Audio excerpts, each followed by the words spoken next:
Hello दोस्तों, तो हम आ चुके हैं एक नए वीडियो में। नई वैकेंसी है इनकम टैक्स भर्ती, देखिएगा। सबसे पहले नोट है ये प्रश्न इनकम टैक्स भर्ती परीक्षा के लिए अति महत्वपूर्ण है।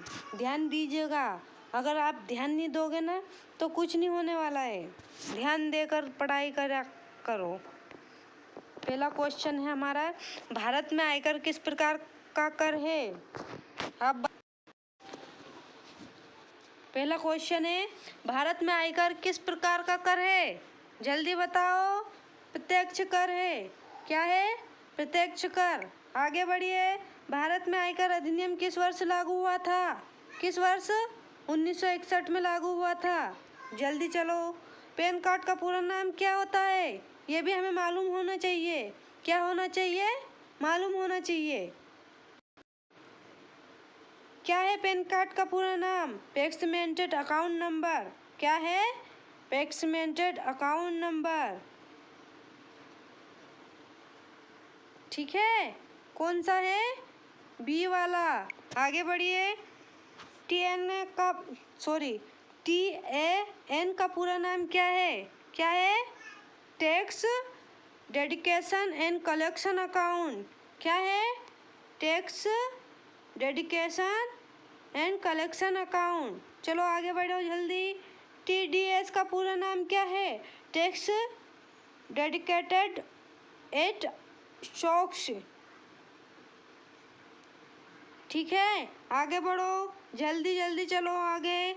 आयकर रिटर्न ITR का संबंध किससे है? आय और कर की जानकारी। क्या है? आय और कर की जानकारी। जल्दी आगे बढ़ो। भारत में वित्तीय वर्ष सामान्यतः कब से कब तक होता है? 1 अप्रैल से 31 मार्च तक होता है। कब से? 1 अप्रैल 31 मार्च तक होता है। निम्न में से कौन सा आयकर विभाग से संबंधित है? CBDT है। कौन सा है? CBDT है। चलो आगे। CBDT का पूरा नाम क्या है? क्या है? Central board of direct tax. क्या है? Central board of direct tax. CBT का पूरा नाम central board of direct tax. ठीक है, कौन सा है? ये वाला। चलो आगे बढ़ो जल्दी। आयकर में असिस्टेंट ईयर सामान्यतः किस अवधि को कहा जाता है? किस अवधि को कहा जाता है? आय अर्जित करने वाले वर्ष के बाद का वर्ष जिसमें उस आय का आकलन किया जाए। ठीक है, चलो आगे बढ़ो।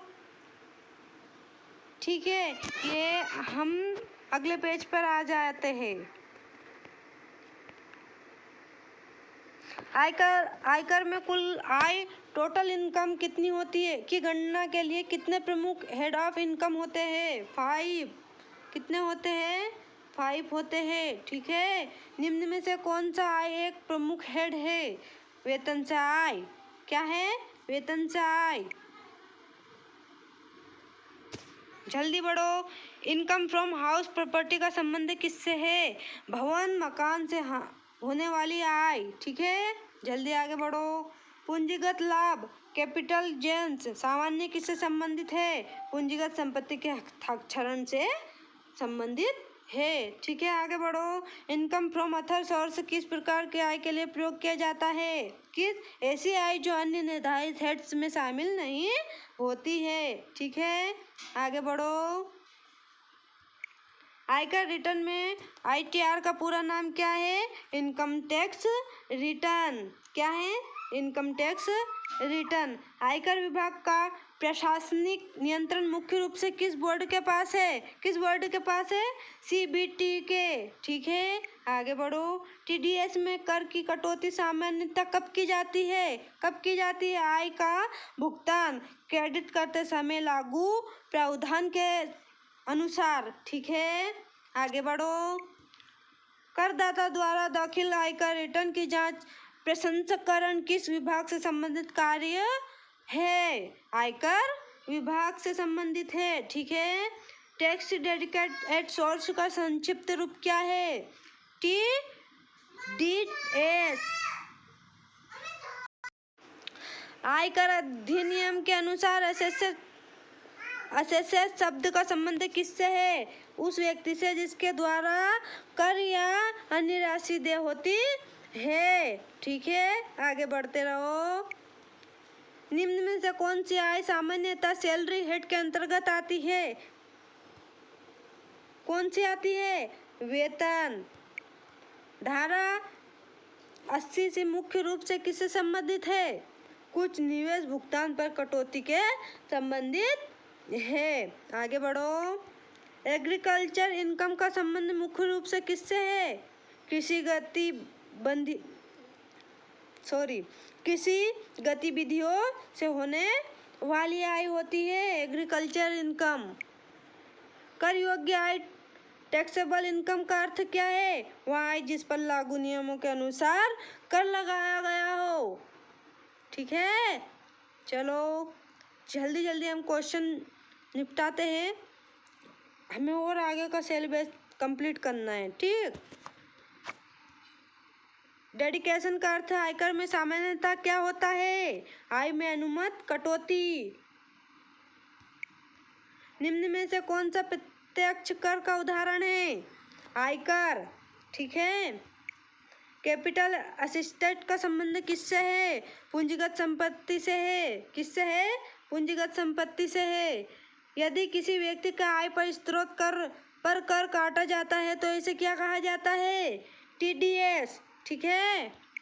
आयकर विभाग में पेन का प्रमुख उपयोग किसके लिए किया जाता है? करदाता की पहचान के लिए किया जाता है।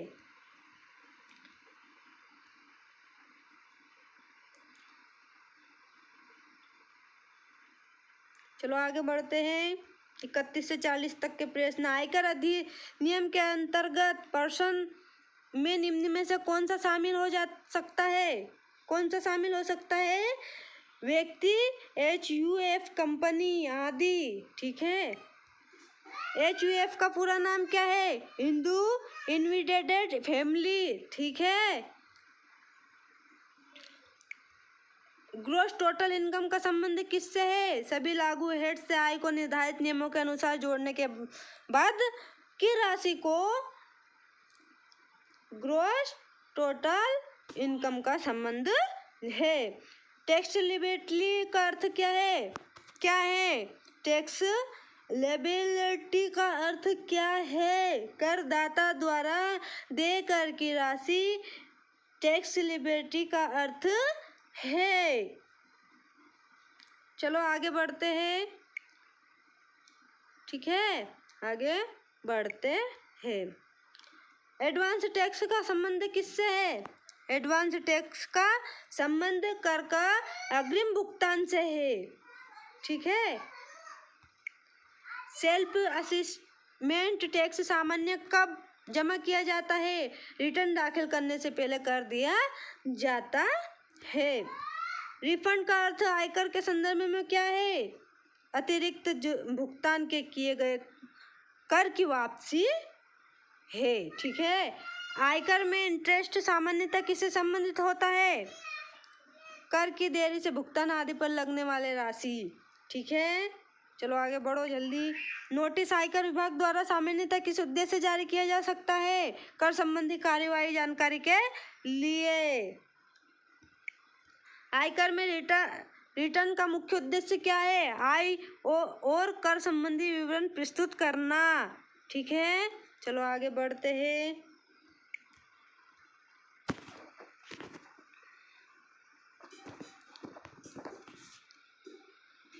फॉर्म 16 मुख्य रूप से किससे संबंधित है? किससे संबंधित? वेतन से TDS की जानकारी। ठीक है। चलो जल्दी। फॉर्म 16A सामान्यतः किससे संबंधित है? वेतन के अलावा अन्य आय पर TDS का प्रमाण पत्र। ठीक है। आगे फॉर्म 26A में मुख्य रूप से क्या दिखाई दे सकता है? कर से संबंधित क्रेडिट जानकारी। ठीक है। AIS का पूरा नाम क्या है? क्या है AIS का पूरा नाम? Annual information statement. ठीक है। आयकर रिटर्न दाखिल करने के लिए आयकर विभाग की ऑनलाइन सुविधा को क्या कहा जाता है? ई फिलिंग पोर्टल। ठीक है। रेसिडेंटल स्टेटस का निर्धारण मुख्य रूप से किससे संबंधित होता है? किससे संबंधित होता है? करदाता के आयकर संबंधित से होता है। ठीक है। आयकर में सरचार्ज क्या है? आयकर में सरचार्ज क्या है? निर्धारित परिस्थितियों में कर पर लगाए जाने वाला अतिरिक्त शुल्क। ठीक है। हेल्थ एंड एजुकेशन केस किस पर लगाया जाता है? लागू आयकर पर। ठीक है। टैक्स ऑडिट का मुख्य उद्देश्य क्या होता है? टैक्स ऑडिट का मुख्य उद्देश्य निर्धारित करदाताओं के खातों की कर कानून के अनुसार जांच रिपोर्टिंग। आगे बढ़ते हैं क्वेश्चन, लास्ट क्वेश्चन पर आ गए हैं हम। आयकर विभाग का अधिकारी ई फिलिंग पोर्टल का मुख्य रूप से किस कार्य के लिए उपयोग किया जाता है? आयकर रिटर्न और कर संबंधी ऑनलाइन सेवा के लिए किया जाता है। चलो अब हमारी कोचिंग ये है, देख लीजिएगा हमारा पेज। ये मेहनत इतनी खामोशी से करो कि सफलता शोर मचा दे। टारगेट गवर्नमेंट जॉब आपको हमेशा जो आता है वही बताएगी, इससे अदर कोई नहीं बताएगी।